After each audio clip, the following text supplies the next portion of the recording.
And I remember saying, man, I feel like I have glass in my face. And I had a black, I always wear black. Today is America. I'm wearing a different color. But I was so happy. But I felt like I had glass in my face. And I remember going to Chelsea Piers and taking a shower. I actually took a shower because the glass was. So imagine the people who inhale that. I was one of them. But I wore a mask, cause I did too. But it was that little piece of shit paper. Yeah. I remember. That's still there good was enough. no mask or anything there. We went into this store. And we asked if we could get some bandanas. We were like the Bloods, we had these red bandanas. But that's still good. In my picture, I have my mask around my neck. Yeah. Yeah, we're lucky. But those paper masks were shit. They didn't. Doesn't matter. It's still better than nothing. Nothing, but it wasn't. I mean, the air was so thick. If I couldn't, Andrew's right 4 feet from me. I couldn't see Andrew that day. All right, what's up, everybody?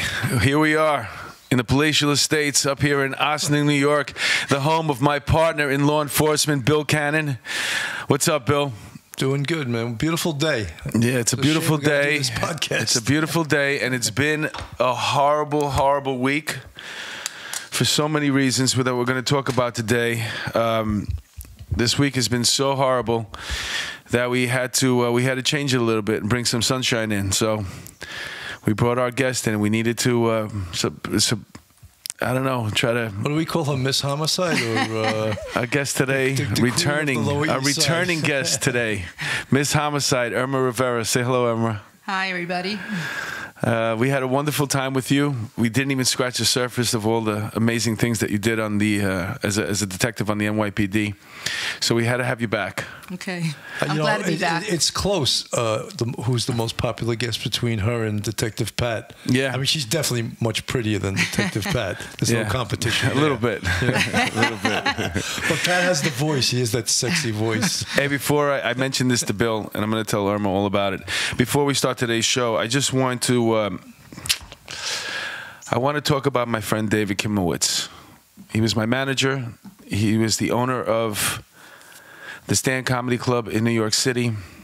And on Saturday morning, he was murdered in his home along with his nanny, whose name was Karen Bermudez Rodriguez, I think.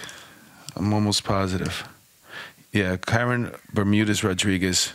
She was 26 years old. They were murdered by Karen, the suspect, the person who's being charged with the murders. It was Karen's boyfriend. Apparently, he was sitting in front of the house, which is in Maplewood, New Jersey, on Friday night, and neighbors noticed him. They noticed him because he tended to frequent the house there. The neighbors had seen him and Karen together, kissing down the block. Everybody from the block knew who he was. And on that particular night, Friday night, apparently, he was sitting in his car. Nobody thought much of it, the neighbors. Not enough to call the police anyway.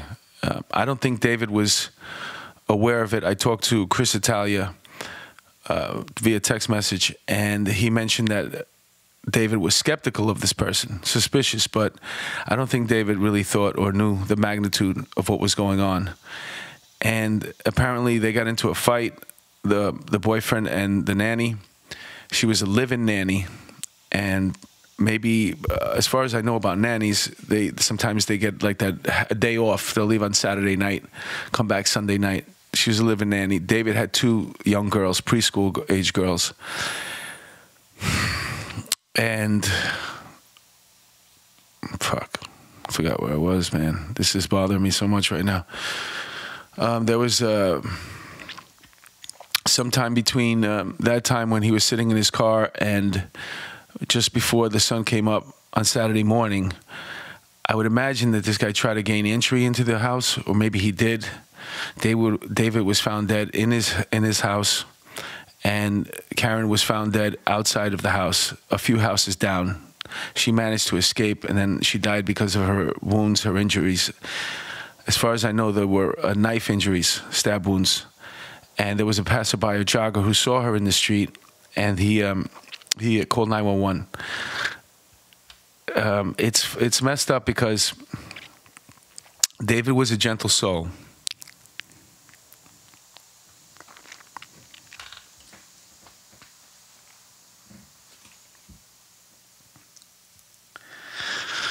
And when I talked to Chris, he mentioned to me that he hated violence, David. So for him to go out like that is just, you know, we dealt with this kind of stuff every day on the job. And we developed these defense mechanisms, which went into play like immediately when I heard this happened. But, you know, after a little while, when you know the person, and the way I got to know David through the business, he was so helpful. He wanted me to be a success in this business. He helped produce my one-man show. He got me a number of TV spots and a number of Q auditions. He was really in my corner. He came to watch my Gotham Comedy Live taping. And he was such a happy person. And he wasn't a big guy, and I can't help thinking about how scared he must have been when that all went down. So it's a horrible thing, man. And he leaves behind these 2 daughters and a wife and a business that was prospering. I mean, the Stand Comedy Club it's a high-end comedy club. You know, it's really nice. You know, they don't just give you chicken wings and you get, you know, a bottom shelf liquor. No, this is top notch. Everything's a class act there. And the new place has a pizza oven in there, one of those brick oven pizza ovens, and they got a real great chef. They had a really good chef in the place before, when it was in right around the corner from the police academy. That's where the Stand was originally. They had a great chef there. They have a new great chef at their new location, which is on 16th Street. And the club just reopened after a year of back and forth, and it was supposed to open probably a year ago. And just like building anything in this city is such a problem. So to be in that part of your life where you're in a brand new house in Maplewood, New Jersey, your dream house. Your kids are going to grow up there. They're going to go to school there. Your business just reopened after all that stress. You're on top of the world now. You're where you want it to be. And for your life to be snuffed away by something that could have David was the type of person that could have talked this person down, the killer. I'm sure that if he just had a moment, David was that type of person. He could have talked that guy out of it. And I just want to say how sorry I am to his family and the comedy community. And it's so hard when it hits home. Yeah, absolutely. You know, it really is. Rest in peace, buddy. I think that's everybody's nightmare, like, you know, especially when you work as a cop, you know, even in homicide or in any part of the department, sex crimes, of that happening to someone that you love or someone in your family. I mean, that's my biggest fear, of getting that knock on my door at night or in the morning, there's something happened to my children, you know, or someone that's close to me, like, you know, a sibling, you know, or anybody. I mean, this is your friend, but this is, even when it hits home to a friend, it's very painful and hurtful, you know. And that's why, like, I always say, like, that one act of violence, that one homicide destroys so many lives, not just a family, it destroys friends, you know, cousins, nieces, nephews. You know, it's just such a horrible thing. And, like, it makes you question humanity. Yeah. Absolutely. And rage and jealousy and having a knife and a gun and just putting it in the wrong hands, and people being angry or mentally ill, especially mentally ill, you know, to do something like that. You know, the guy had to have issues to begin with, you know. When my kids grew up, we had eight different au pairs helped raise them, you know. And one of my policies were that you can never, ever bring your boyfriend to my home, because I didn't want my kids introduced to their boyfriends either. That's actually a good policy. I said, keep your you can have as many boyfriends, just keep them out of my house and keep them away from my kids. Yeah, and don't even let them know where you're working. Yeah, exactly. I didn't want them anywhere near my home, because you bring the outside world into your home, you know, and there's some nasty things in the outside world, you know. Yeah, you don't know who the nannies are dating either. Yeah, exactly, you know? exactly. No, that's really interesting, and I wish I would have known that. It wasn't like David talked to me about this. David never had a problem calling me up and asking me police questions. There was always a speeding ticket that he had or something like that. Right. But and we talked about other stuff, other people's situations. He had he was very interested and fascinated with this aspect of police work. And I'm sure that if he really had a suspicion that this guy was no good, he would have called me and he would have asked me what to do. I didn't have that advice. I didn't think about that, but that's because, you know, you had an au pair. You know what I'm saying? Like, I didn't have I had 8 different ones. Yeah, I didn't have. You know? Neither did I. We didn't have au pairs. Well, my wife. Were you a tough boss or something? Like, why did they keep quitting on you? No, because they can only stay here a year because they're from another country. Oh. So their visa is only for a year. All right, because in the article it's saying, like, I just thought it was another word for nanny, but I guess it's a thing you go through. A lot of au pairs come to this country to learn the language better and to have like an experience living in the United States. So the maximum they could stay is like a year. Now it's almost impossible to get an au pair unless you get it through an agency. We didn't go through an agency. But that I knew right away. I just told all of them, you know, no boyfriends in my home and keep your boyfriend the hell away from my kids, you know. Maybe because of this happening, maybe you could, you know, bring up some ideas of having people check out their au pairs or their nannies and maybe make this a new rule with everybody, not to bring your boyfriends around. Most people don't. I don't think that's would very even smart. think that. Yeah. I envision looking up like an au pair, like almost like on Tinder, like nah. Like it sounds like if I'm gonna get an au pair from another country, like nah. What country were yours from? One of the greatest au pairs I had, her name was Sylvia. And I found her actually on the internet, aupairsearch.com. This is really funny. And I would find someone, and my wife would do the interviews because she knew all the right questions. Anyway, Sylvia came here. 3 weeks after she came, she was our best au pair. 3 weeks after she came here, she met this guy who is now a Westchester County DA, and he was Dan Bibb's paralegal. Oh, wow. Which was so weird, you know, and she's married and has 3 kids with him now. Yeah. That's awesome. What country were your au pairs from? She was from Brazil. Most of them were from Scandinavia. Yeah, that's probably where I'd get my au pair from. I was looking over the beaches in Rio. All I need is a kid now. I got to get my hands on a kid. You can rent Is that a prerequisite? Do you have to have a kid? I would always sing the girl from Ipanema. Do they want to see a picture of the kid, or can you just tell them to come? Do they really need to see a picture of your kid, or you could just hire them as an au pair? Imagine she gets here and she's like, "Are you going to introduce me to the kids?" You're like, "I don't have any kids, honey. It's just me and you. You're going to be my au pair." You can get a 90-day fiancé for that. It's hard for au pairs to come over here now because of how hard it is to get a visa. You can get a 90-day fiancé. That's a great show. They just started the new season yesterday. They brought in a whole new crew. You seen the Dominican family on that? Oh, yeah. A family Chantel. They have their own show now. Yeah, I heard that. How great is that? That's the best name ever. Crazy. The family Chantel. We used to say every apartment in every housing project had a reality show. My mom could potentially have a reality. You know what's funny about that? But any house in any place can have a reality show. As soon as people find out that I'm a comedian, they'll always say, "Oh, I have a reality show for you." And this place, you know, they always think their office is like, "You should do a comedy show in this office." And as soon as I say that, I said, "There's nothing good going on here. This is the same old boring stuff." I want if I were you going to do it, you want the place where somebody goes, "Nah, this is normal. There's nothing that happens here." That's right. Everything is on the up and up. We follow EEO. That's when the shades go down at nighttime. The bottles pop open. Open sex on the desk. It's funny. In our last show, we used the term OEEO, and someone said to me, "What the hell is that?" Because you think, because we're it's cops, the office that everyone of knows equal, what it means. Right, it's the Office of Equal like Employment FUPA. Opportunity. Like FUPA. Yeah. When I heard that, I couldn't stop laughing. We use some terms that maybe not familiar Was that the with. first time you heard that? No, I've heard that before. Okay, She's a good. cop. Of course she knows what No, FUPA because you were going to explain it on the show. No, you can't explain it. And then you got pissed at me that you said I cut you off. And I'm like, everybody knows what FUPA is. So if you were going to tell me right now you didn't know what it means, then I'd be like, I guess he was right. You know, when you first come on, especially, you know, as a female, there's a lot of expressions you don't know that the guys use, you know. Oh, they come on the job? Yeah. I know. Like Butterface. You ever heard Butterface. Yeah, Everything's nice, Butterface. Remember when Howard Stern used to have the Butterface contest? Oh, it was so sad. It was so funny, but it was so sad. And the girl who won, man, she had you don't remember this? They used to have the girls come out, and they used to have in bikinis. And they'd have a brown paper bag over their head with the eyes cut out. And you would vote on their body. And then that would be the first round. The second round, they would take off the bag. And then you would vote on the face. And whoever had like the best body with the ugliest face won.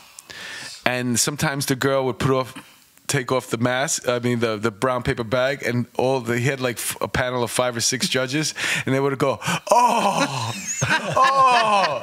That must be so painful for a girl to hear when 5 or 6 guys are like, "Oh, she wins, she wins." Imagine they do that now. Oh, you ever see? You couldn't do that now. I don't think you could. You ever see a woman on the street and you look at her, she's like, "Wow, she looks great," and you get close and you're like, "Ah!" Right? And she looked good from far, but she's far from good. You heard that one, right? She might not be all that, but she was all that was left. Yeah, that's when you're in the club. No, but being chauvinistic makes women tough anyway. I mean, but you don't say that about males. Yes, you do. Oh, no, some guys, but if you can see them from a distance, they look. Oh, they might have a nice body also, but their faces. Well, that's the difference between men and women. See, a woman you could go after a guy just for his money, and you could learn to love him. I don't care how much money a lady has. Give a shit about that. If she's a disaster, I can't. I'm sorry. We're not good. I don't even know if we could be good friends, because I'd be so pissed that I don't want to have sex with you. But there's no way you can make a guy like that's a special guy, man. You know, when I was down in Fort Lauderdale, you get all of these megabucks guys, and you see them with like 22, 23-year-old girls, and you're like, what is that First about? of all, men are so dumb when they do that. You know why? Because when you're 20, the girl's 22, and you say you're 40. No, I'm talking 60s. All right, yeah, but even 40, 22, you're going to be 60, she's going to be 40, and you're going to look like shit. You're going to be a fucking old man. She's not going to want to be with you. But it's not about a long-term relationship. That's when you take the pillow and put it over their head. It's not about a long-term relationship. This is like a trophy. Oh, please. If it wasn't for Viagra, you guys couldn't even do shit anyway. So, please, 22-year-old girl. And the honey. See, my thing is a 35-year-old guy with a 50-year-old woman. 35 goes into 50 more than 50 goes into 30. So I'm sorry. Is that a mathematical equation? Well, listen. Speaking on behalf of the men who have younger... But I don't like young men anyway, so just have younger girlfriends. I just want to say... Have fun. It's worth the criticism. You can bring it on. Say whatever you want. I don't care. I have a good... No, I don't. I think it's okay, but not to get married. I mean, come on. Well, they're not getting married in Miami. Yeah. They're just... he's paying for their college. Just for money. Yeah. Sugar daddies. There's actually websites right now. Yeah, sugar babies and all this stuff. Yeah. Sugardaddy.com. Sugar babies. Well, I never have to worry about that. Like a girl going after me for my money. No, you don't. Like she'd have to. How poor would she have to be for her to go after me for my money? You should be going after. She'd have to be homeless. She'd have to. She would just need shelter. But at least you got something very important. You got GHI. Yeah. Not everyone has GHI these days. And if you play your cards right, I might even get the rider. The high option. The high option rider. I always said when you came on a job, get the high option rider in case you have to go to the farm. Yeah. Oh yeah, I never had to go to the farm. Well, you should get it. Like I'm thinking about getting it now because the older you get, that's when you might, God forbid, have something that you need covered, like cancer or something. I just got a new hip in March. Do you have the rider? Yeah, I have that, but I don't think the rider helped. It helped that the doctor said he'd take my plan. That's why. The rider's also good for therapy if you need therapy or anything like that. We sound like old pricks here, you know. Speak for yourself. What kind of therapy? Mental therapy, like therapy. Well, speaking of mental therapy, you wanted to talk about this, Bill. I said it's not a good idea. But we'll see. We'll let the audience decide when they hear this episode. You wanted to talk about the shootings, the mass shootings. There was 2 of them. It's just too much for me. I don't even know what you could possibly say at this point. It's really hard to explain where mental health or mental illness crosses over to an AR-15 or high capacity assault weapon. Why do they even have them? Why do they even have them? Why are they even selling them? I think most cops are pro-gun control. I think what people are afraid of is that David, that's what they're afraid of. So crazy that they're like gun confiscation. You know, look at this right now. You're talking about AR-15s, but then there's people out there that want to get rid of all the guns. Right, that's what I'm saying. Speaking, I don't carry my off-duty gun. I never have really. I don't. I'm not a big fan. It's like a 6-pound dumbbell carrying it around everywhere, and you're never going to use it. And then you leave it in the bathrooms, which is the worst part. Well, I never did that, but I have. Look at David. If David had a firearm on him in his house, and somebody is invading your home, could he have gotten out of that situation? Maybe. And that's why if you're a citizen in good standing, you have no priors, no felony priors. Why? It's the Second Amendment says you should have the right to bear arms. We all understand it's against the government, against tyranny, but it's also to protect your home. Yeah, your but family. if you have it in your home, where are you going to have the gun? Is he going to have time to get it? Who knows? Right, Who knows? exactly. I mean, most time if you have guns in your home, you have them locked up. You have them in a safe. In fact, I don't know how long that's the law, dude. Yeah. But for all we know, this guy could have been banging on the door for a half hour outside and finally Maybe he got decided in when he's they were gonna- sleeping. I mean, what well, time did this obviously, happen? Yeah. it happened at like before the sun came up. Yeah, so they must 6 have been o'clock in the morning, just before 6 a.m., she was found outside, Karen, Right. by a jogger. So this is something that happened in the middle. You know, just before. Maybe he heard her screaming, and maybe he came to help her, and that's what Yeah, happened. my point is that had he had a firearm in his house, this might have ended differently. So you can't say with a blanket statement, we have to get rid of all guns.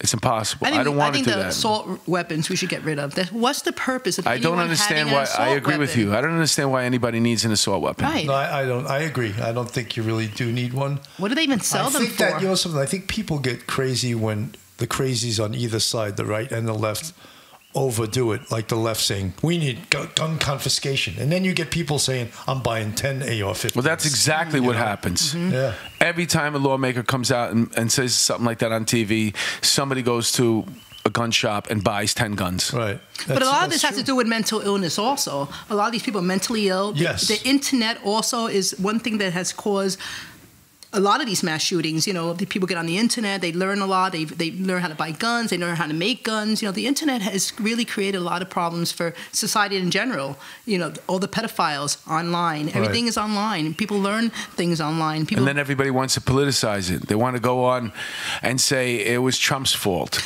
oh my God, there were shootings before Trump. These Columbine. He was even the mass shootings are president nothing then. new. It has nothing new. You can go through this last one, not the Dayton, Ohio one.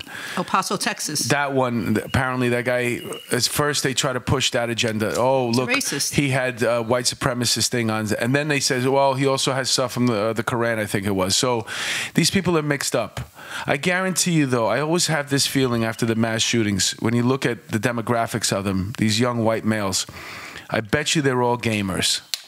They sit down because for you to get that comfortable with walking into an area and picking people off, shooting, you'd have to have some type of experience in handling the weapon and firing in that type of setting and being able to hit your target that's moving. Where do you get that type of practice? But on these games, Call of Duty, the new one that's out, Grand Theft Auto, which I've played Grand Theft Auto, and that was probably one of my favorite Fortnite features. is the other one. Yeah, I used to play Grand Theft Auto, and that's why I know that you practice with these. You get to pick which gun you want, and then now you have virtual reality. So if you want to play, cross over into the anger that allows you just to. well, you have that slaughter anyway. other Let's just human say beings, you have some of that anger, but you also have this fascination with seeing how good am I at this. Let me see if I can really do it. Somewhere subconsciously, you want to see if you can do it. You know, let's see if we can take this game to the next level. I think Real that's life. where the mental illness comes in. Of course. You know? And that kid is the kid who has a problem in school since he was young. One kid was rejected by women. Wasn't the kid from Ohio? Yeah, there's an article on LinkedIn today about the 4 commonalities of all active shooters, and one of them was that they had a violent childhood where they were either sexually abused or abused. One kid lived with his grandmother, with his parents. You know, Right. one kid on this incident, I think the one from Ohio, lived with his grandparents. He killed his sister. What does that and mean? boyfriend too. Oh, crazy! In that incident. Wow. What does that mean? Did he live with his No, grandparents? sometimes he might have abandonment issues. Where's his mother? Like, where's his mother? Like, he might have a mental illness. He might have. I live with my problems. grandparents. I'm fine. Are you? We've seen your shows. I don't know about that. No, but I'm saying, some people aren't fine, with abandonment issues or mental illness, Maybe he was mentally ill. Maybe he wasn't taking his meds. We don't know. We'll find out later. You know what the big problem is too is where do we go from here? I'll tell you where. You know? You want to find the next mass shooter, go to GameStop. That's what I'm saying. Yeah. All these people that have the cards at there at midnight before that game comes out, they're all suspects as far as I'm concerned. Yes. No, You should start running those people. I'm telling you, man. I'm telling you, these people that are they're practicing constantly shooting. All they need is one. All you need is to have. Look, it's isolation. You're playing by yourself. You spend hours alone. They don't know And what are you doing? You're shooting a gun. Yeah. And then you probably have somebody cursing at you because there's a lot of talking going on these games too. Especially when you were a kid, you got the older guys. These kids are wild. I remember listening to my son play these games, and I was like, "Who are you talking to?" Yeah. You know, they're communicating back and forth, and they have teams. And sometimes the kids they'll gang up on another, like an older guy, or the older guy will curse. Crazy, yeah. I don't want them picking on the older guy, you know. But, you know, as I said, when we say where do we go from here, is there going to be legislation? I think most people agree that there should be background checks. I mean, that's of course, the least it should but be. let me tell you, but some background checks are not good because, like, I have a friend who has a house on 119th Street, and he has Halstead do background checks before he purchases these houses, before he rents a house. He tells me the people are clean. I run them through my system. They have evictions. They have criminal records. Why isn't Halstead getting that? Which is a nightmare if you're a real, of course, a landlord. Yeah, and twice people had fake IDs trying to get into his property. Once you're in the property, you can't get them out. You can't get them out. Yeah, exactly. Yeah. You know, and it's like a duplex. It's one of those small little homes. Well, you're a different level of private eye. Halstead's probably hiring cut-rate private eye service. Yeah, because a lot of those backgrounds. And you should be like Gold Star. Yeah, right.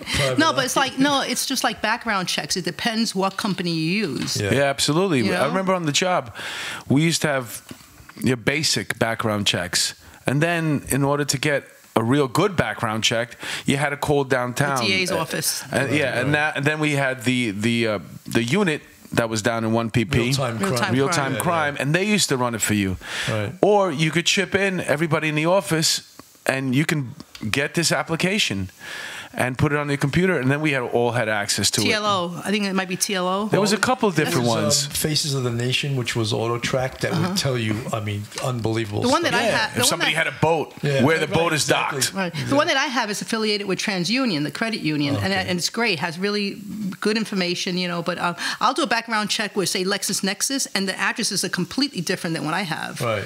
So that's not the best one that you use. No, Not even. That's the one the job used to use. Even DMV is a very intrusive database. Just think of all the information you can get from DMV. It's unbelievable. Right, you can get that. And how important is knowing how many cars a person owns? But mental health is still not anywhere. Even do a background check on someone, you got to know what their mental health is. Well, you know, it also collides with confidentiality.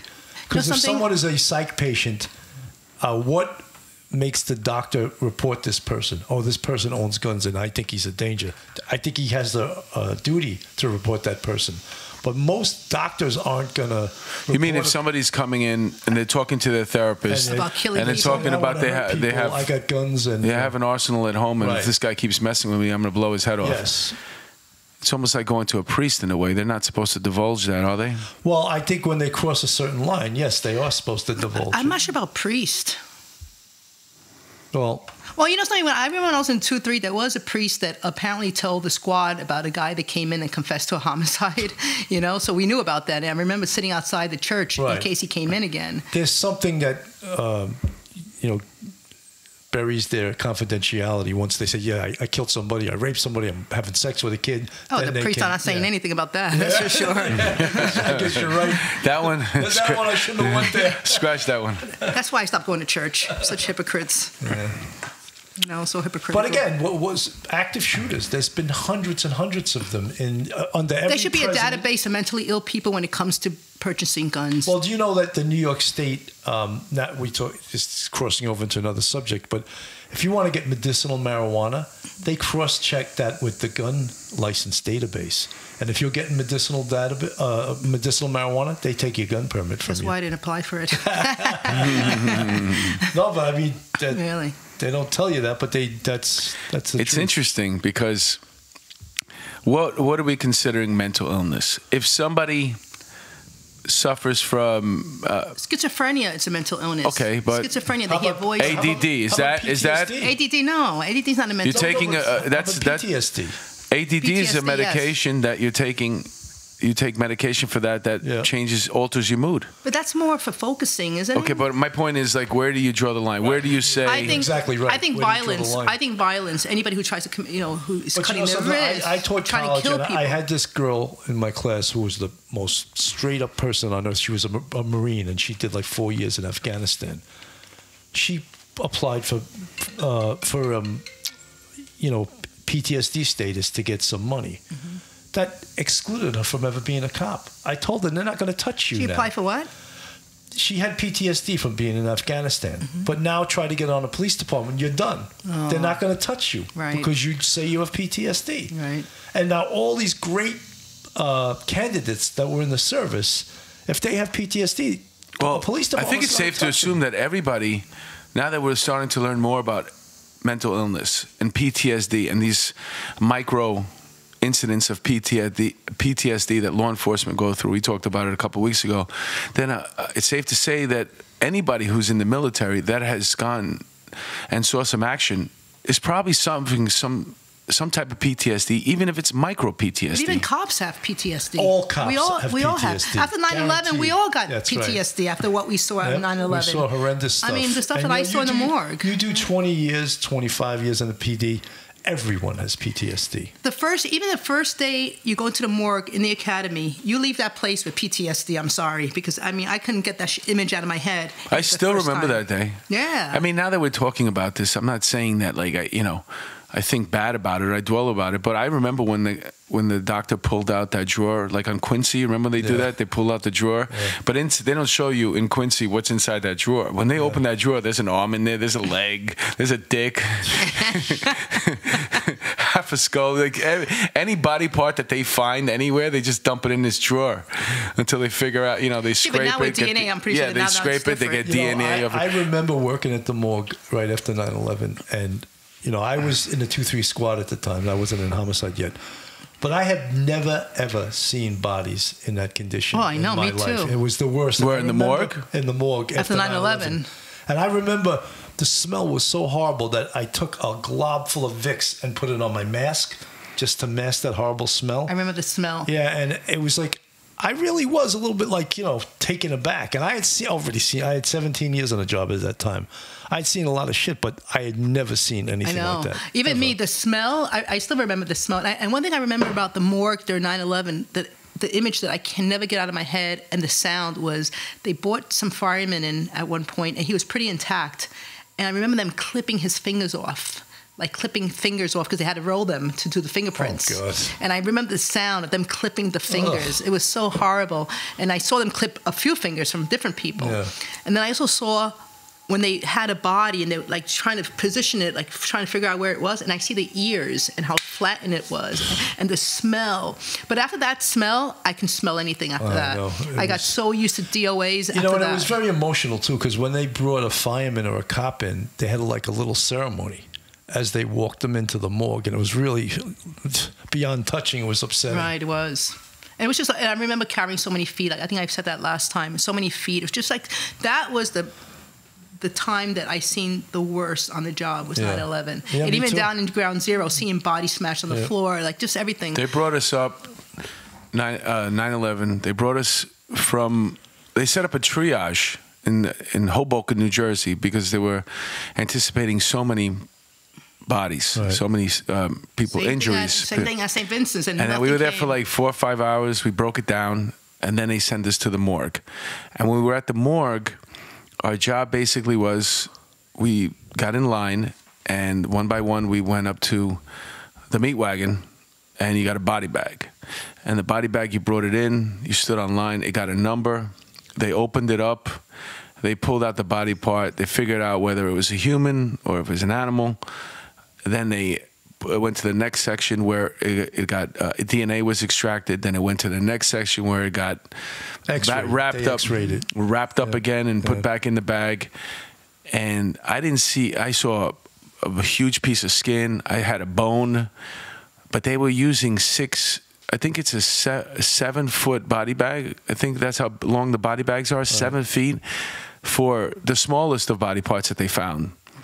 And that was to open up a body bag that's like folded 5 times over, and then somebody takes out a piece of skin that's like, you know, a foot long. It's horrible, yeah. Yeah. And I remember even going to the debris at Fresh Kills, and you'd find something that you thought was human bone, you know. And I remember one of the detectives brought it to the anthropologist, and she looked at it. She goes, "Oh no, that's a turkey." I was like, "How the fuck did a turkey get him?" And you know, there are restaurants, you know. Right. And I was like, when she said that, I was like, well, you know, you're thinking wild turkeys and stuff. And you go, "Oh, of course, there's restaurants there." And isn't that weird? yeah. I remember even like finding weird shit like golf balls and stuff like that. How do fucking golf balls? This one's still good. Yeah, someone's off. Dust it off, put it in your pocket. That guy bought 24 golf balls. He was going to play golf. And they had Don't buy balls. Stores. I got a whole bunch. They had sports stores. Fresh Kills. Yeah, that's right. Yeah, all of that stuff that you don't think about. Silverware, things like that. I remember there was WTC restaurant, you know, and I saw some silverware. And I always remember in 9/11, both the day it happened and all the things I did during 9/11. I never would take a picture because I thought it was so disrespectful to do that. I would never take anything like an object. Oh, I would never do that. Some people took objects. You're right. Even the ME, she lost a job for that. Yeah, I didn't need a souvenir. No, I have a picture down there. Mm-hmm. I sort of wish I did now. I have but pictures. I just thought it was disrespectful at the time. I was in the warrant squad. I have like me, Michael Mary, may he rest in peace. He committed suicide, and a couple of other bosses. We were down there. I have a picture of the wheel, one of the wheels from one of the planes. Wow! Because I was down there the first day. I have a picture of the wheel, and back then we had a Polaroid camera. Did you have to run for your life when the buildings came down? I wasn't there. Oh, you weren't there? No, yet. I went there later on. I went there with Sergeant Zines in the afternoon. I got there at about 9:30. The second building. Well, the second building had just come down. I was right near Canal Street. I'm glad I wasn't there. I probably would have been dead. You know, but I remember going there in the afternoon and feeling like I had glass in my face. And I remember saying, "Man, I feel like I have glass in my face." And I had a black. You know, I always wear black. Today is America. I'm wearing a different color. But I'm so happy. But I felt like I had glass in my face. And I remember going to Chelsea Piers and taking a shower. I actually took a shower because the glass was. So imagine the people who inhale that. I was one of them. But I wore a mask, because I did too. But it was that little piece of shit paper. Yeah. I remember that's still good enough. There was no mask or anything there. We went into this store and we asked if we could get some bandanas. We were like the Bloods, you know. We had these red bandanas. But that's still good. In my picture, I have my mask around my neck. Yeah. Yeah, we're lucky. But those paper masks were shit. They didn't. Doesn't matter. It's still better than nothing. Nothing, but it wasn't too. I mean, the air was so thick. If I couldn't, Andrew's right 4 feet from me. I couldn't see Andrew that day. You know. I'm glad he wasn't there. But if Andrew was, there was a harbor unit boat that picked us up, the Warrant Squad, Manhattan Warrant Squad, and we went down when we set up that triage in Hoboken. We went down the East River, and we came around, and when we got down to where you could see that cloud of smoke, almost like a nuclear explosion, all the way from uptown. Oh, yeah. But as you got down there, it just seemed like it was just almost like the buildings themselves. It wouldn't move. It wasn't going anywhere. It was just this huge billow of smoke. It was like thousands of gallons of jet fuel, right? That was just burning for days and days. In the air there. Remember the first incident at the World Trade Center? Yeah, I remember that. I remember the first. That's when I first came on. That was 1993. It was like kind of snowy, kind of like a snowy day. Right after the academy. Day. Yeah, I must have just graduated. Yeah, I was down there. I was. It was January something. It was January something. Right. 1993. Yeah. And they sent us down there. I remember that was a day. Wow, you came out in 93. You were such a rookie. I remember. So young. I remember. You know how they say no volunteers, but we were there, and my mind was always working. I got on the job at 25, so I was already thinking. I'm just looking around where they could put us and what we could do. And this is as a rookie too. And I know they say never volunteer, but I might want to get out of this one. So the guy said, "I need a volunteer." I raised my hand. It was to take a car and go put a new tire on it. It had the spare. And even as a rookie, I mean, that took me 7 hours. Oh, 7 hours. Yeah, I had to drive across town. I had to bring it to the place. I had to wait with the car. They switched it. All right, maybe it wasn't 7 hours. Maybe it was 4.5, 5. You take a slow ride there. You take a slow ride back. You don't want to drive too fast. You're on the spare there. And You know, you find something to eat. It reminds me when, when I first got into the robbery unit, when detectives had to go downtown to pick up a photo. It was so, think of the I did that. I did that it too. 4 or 5 hour day to get a wet. Yeah. When when Lieutenant Frank used to come in, me and Mike Mooney, we had our cases set up, like whatever we were going to grab on the way out. As soon as this man walked in, hey, what's up, Lou? And we're taking the keys off we used to hang the keys up on this board there. We take the keys. Lou, we're going out. And we just wave something at him. It was a case of a picture. Yeah. Got to go downtown for this picture, for this, grab this picture. But I mean, there had to be like a better system than the system we had. Right? This was pre-email too. They couldn't even. I remember when the fax machines came out. The fax machines were a joke. Well, that's why I always say that's why we're the best detectives. It's not everybody can investigate a case if you have modern technology. We were going out there doing it, the old school way. Even my daughter says that. Typewriters in the early 90s, right? With the carbons. You'd be like, whoa, what kind of department is this? Yeah. And when they said you were all getting computers, we were like, bullshit. No way. I remember watching the old timers sit down and try to get into the DD5 system on the computer. And then you have to come over there and help them. It's like... Oh, DD5 system is the complaint follow-up system. Instead of writing the complaint reports out or typing them out. Well, writing it, you had the scratch sheet. But when you sat down and you were sure what you were going to put on this report, you type it out. Yeah. And you had that, it was like a 5 with carbon paper. 5-page carbon. So instead of that, now we moved, we stepped out of the Stone Age and we went into like the modern world. We were actually using a computer to put our data in. And when you think of that and not even being a smart computer person, but just think that the DD5 system being a searchable system, if you have a name and you search it, you could find out a squad in Brooklyn or in the Bronx that's looking for the same guy. How much can that help you? Right? Yeah. Instead of relying on someone saying, I have a guy, And it had the pawn shops on there too. Really? You could look up if you had an item and you could put like, we're looking for this, if you had a picture of it, and you could add it to your case. It's brilliant. And you could spread it through the city. See, I've been out, my anniversary just came July 31st. I've been out 11 years. Wow. I did 26 years and I've been out 11 years. Wow. So when I left, it was when the complaint system was coming in, right? Mm-hmm. What I always worried about with the complaint system was the security of it. That someone could go into the online complaint system, say that had a family member that was say they had a family member that was wanted, and they go and see what the detective has on their family member. And I always like, how is that? I know they say, if you check in and it's not your case, your name's going to be at the bottom, and someone's going to say, "Why were you looking at that case?" Okay. But I didn't know that. Yeah. Well, at the same token, you could always see which boss was looking at your case as well. That too. Mm-hmm. What if IAB's all over your case? Why are you guys looking at my case? Yeah. Right. What kind of cheese were you eating when you were looking at my case? I couldn't believe the IAB's standards of what constituted corruption. We had a cop one time in a 3-0 whose family ran the whole drugs in this building, and she was still on probation. I was like, fire her now. Mm-hmm. She is going to be useless for her whole career. Well, not for us, she's going to be useless, but for that drug cartel. For the drug cartel. She's going to work. She's very useful for the drug cartel. And how did they find out that she was? Because her brother was murdered in front of the building. And we did a whole big investigation, and we handed IAB like a case folder that was like, get rid of her.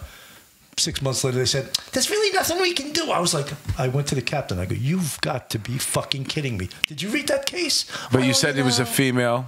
See, when I was in 2-3, that happened. We had on 109th Street, we were in SNU, and we would hit this block all the time. And there was one female auxiliary police officer who worked in the 2-3, and sure enough, she lived in the same building.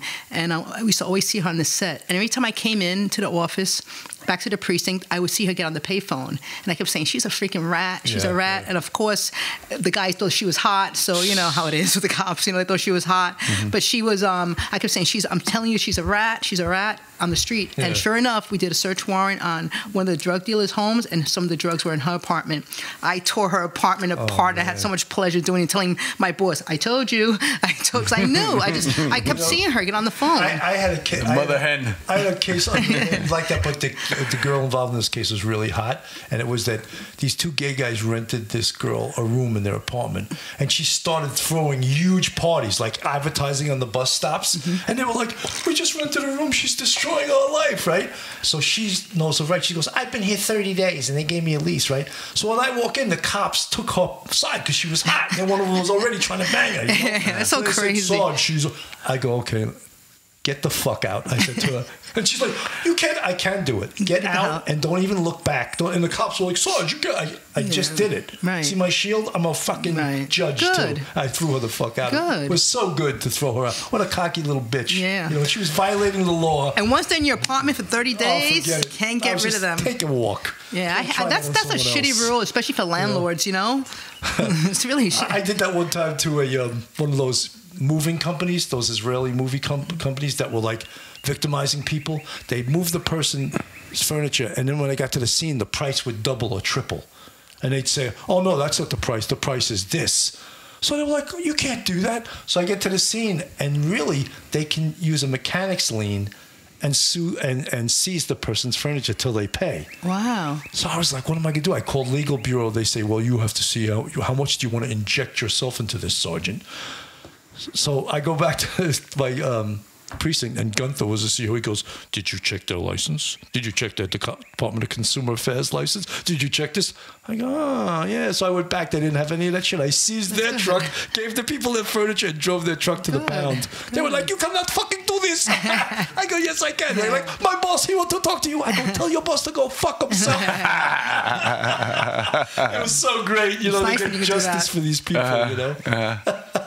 Street justice. Yeah, sometimes you need that. Yeah. Then you got the guys who tow your car, like they sit in front of a parking lot. Oh, they did that. And they watch you pull in, then they watch you leave that little mini mart, and then go across the street, and then they tow your car within a second. It happened to me too. But you know what happened? There's a rule: as long as they don't drive out of the lot, they're only supposed to charge you a certain amount, not the towing fee. They're supposed to charge you a different amount.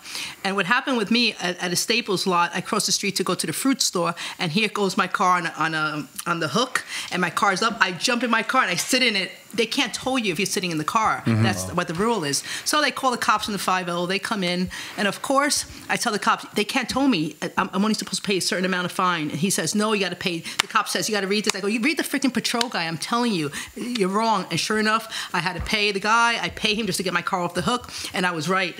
Well, was this the city tow? Yeah, it was a private tow. They sit in front. They sit in these, and they sit in these small malls, and they wait, and they videotape you, and they take an iPad, they videotape you leaving your car, coming back. They videotape the whole thing. Now, let me ask you, when you came from that fruit thing, did you have the machete with the pineapple? No, no. That may have intimidated the voodoo. What was that? They saw she had the pineapple. You know what I'd love to do? I'd love to find out where there is one of these tow trucks sitting like right across the street with what did you call the ready to record you? Yeah. And I'd like to walk to the edge of the parking lot, you know, like right where that line is where I'm going to leave, and then turn around and come back, go to my car, and just keep doing that like 5 or 6 times while this guy keeps ready to go into motion. Just keep doing it over. You got a reality show there. Did you ever see that? There's a guy who does that. They do that. Yeah. No, but I'm saying there's a sketch where it's a jam-packed parking lot, and the guy goes to his car like he's ready to move it, and then he thinks it's something, and then he starts going back, and the camera's always focused on the person who's waiting for the spot, and then they come back again, and they keep going. I love stuff like that. Anywho. It's pretty funny. Now, going back to mass shootings, like one thing that I worry about a lot of times when I go to movie theaters, I like going to the movies a lot. So I always try to sit in a position that if anything happens, I can freaking run out. Right out the door. Yeah. But one place that I was It's funny because usually when I go to the movies, I sit in a position where I could see the screen best. This girl's thinking about. Yeah, I think about that. As a matter of fact, I was up at the High Line recently. Yeah, sure. What horrible! That is such a target. I mean, in my opinion, there's no exits. If 2 people come up the same way and they walk into the crowd, you can have a massive shooting up there. Not that I want to give anybody any ideas, but that's why a lot of times I want to talk about it. Malls are always the most dangerous places too, because malls, they have movie these square-bed security guards that are all making $8 an hour. I tell you what, you talk about mass shootings, but there's a reason why I'm happy sometimes I don't have my gun, and that's because Saturday, I went to the movies, and I went to go see Once Upon a Time in Hollywood. How was that? I wanted to kill myself. Was that bad? It was 3 hours long. It's 2 hours and 45 minutes, not including the trailer. And it's not good? And the only thing weirder than sitting next to another dude for that many hours, like this guy didn't get the memo that it's supposed to be guy-girl. So I'm looking, we're lying down right now. The only thing worse than sitting next to some dude you don't know for 3 hours is lying down next to him. It's like we're sleeping. We're in bed next to each other. Every time I want to take a sip of my soda, me and this guy are looking at each other eye to eye, like lying down in bed. I know how this guy sleeps. I've heard him snore. I don't want to know that. Not at the movie theater, I'm glad anyway. you told me that. I was going to see that movie. It's long, man. There's some interesting parts to it. The ending is really good, but it's just way too long. Sometimes Hollywood makes these movies like that. Oh, this movie's so great, and then you go watch it, you go, this movie sucked. It's cinematic. Who doesn't want to look at Brad Pitt and Leonardo DiCaprio? I think Brad Pitt is kind of hot. Or if you're into it, Margot Robbie. She's amazing. But the whole Sharon Tate part, it was just too long. I just didn't give a shit about her character. I mean, obviously I care about Sharon Tate and what happened to her, but just the way they chose to tell that. And if you really think about what he was trying to do, it makes a lot of sense. And I get it. It's a fairy tale. Somebody told me that Leonardo DiCaprio is the prince. She was the princess. He saves her in the end because we all know what happened to Sharon Tate. She dies. You know, she gets the baby cut out of her. So this is a different type of ending, let's say, without putting out too much of a spoiler, but it's really long. The Bruce Lee scene is cool. I love that scene. I don't think I'm going to watch it now. Do we have a bird in this room? I'm hearing the bird. It's pretty cool, man. I don't know. I usually don't let birds come into my house unless they look like Irma. Yeah, right. She's a bird. So anyway, we're approaching the top of the hour. We should probably talk about something else. And then when we come back in the second half, we're going to cover something that's it's going to be a little bit interesting to talk about, maybe a little difficult to talk about. We're going to talk about police officer Pantaleo. He was the one that was involved in Eric Garner case, and we're gonna see what our thoughts about this and where, unfortunately, that is going, the direction that's going, whether we agree with it or not. But before we part, does anybody have? I think this was a good episode. I had fun. I went quick. Yeah, I think we talked about everything else but police work. Yeah, that's okay, and that's fine. No, we covered a little bit of it. A little bit of it. Yeah. I think if you look back, when we sit back and listen to it, we're probably going to. I like doing this. Like when I listen to the episodes. Except for when I talk. When I talk, it annoys me. I'm like, shut up. Why are you even me. Stop talking. My brother Butch was telling me how I was playing with a wire. I hate hearing you talk. Really? No, I love to watch you because you emote so much. I know. I talk with my hands. She's great. Especially since when she first sat down, she was like, remember how she was warning us? Listen, I'm really shy. I don't know if I can do this. I don't know if I'm going to talk. And as soon as the mic went on, the mic got hot. She was speaking Spanish and English. Yeah. Fast talking. No, but I'm a lot slower today. You came to see one of our comedy shows. I really appreciate that. You're very supportive. I saw Bill's, I saw yours, and I'd like to see more. It's been a long time since I've been to a comedy show, and I think the reason I didn't go was because you hate being picked on. I thought you were going to say because you're worried about a mass shooter. No. She sits near the door. Where did you sit? Was that a strategic choice? I remember where you sat, but you picked it out. I'm thinking about where you were right now, and you were close to the door. No, the food was cool. You could have run out the door this way. I even think. Is there an exit on the left over here? No, that's the bar was over there. There was an exit behind. Isn't there a back door though over there where the waitress keep coming out of? I wasn't worried. We're talking about the West Side Comedy Club. I wasn't worried about that place at all. Okay. Because they're going to shoot anybody. But still, subconsciously. No, not at all. Let me ask you something. If you dated a cop, who sat with their back to the wall, to the door? Oh, me. So your husband was a cop, right? Yes. Your ex-husband? No, he's my husband. Oh, your husband. Okay, so how did you figure that out? Because usually the cop has to have sitting with his back. I always faced the door. I just always. Did you both sit on the same side? Yeah, remember I was a cop and everybody thought you were romantic.